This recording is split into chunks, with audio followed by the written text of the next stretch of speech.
Rwy'n hoffi gwylio'r Swans a gwylio Cymru yn chwarae rygbi yn stadiwm Millennium. The best thing about being a child in Wales is because you can learn lots of things when you're older, like geography, maths, Welsh and language. Achos y ffrindiau'n chwarae gyda fi. Rwy'n hoff o dreulio amser gyda taci a chwarae tu fas gyda'r ci.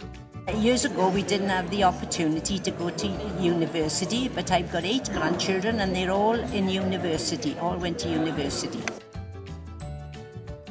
The best thing about being 9 and living in North Wales is all the outdoor things we can visit.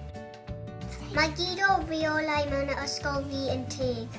Rydym yn cael llawer o gyfleoedd yn yr ysgol.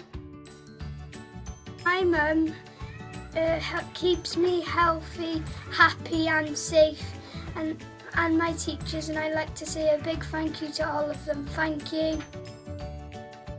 Mae'n braf I fod yn blentyn yn Nghymru.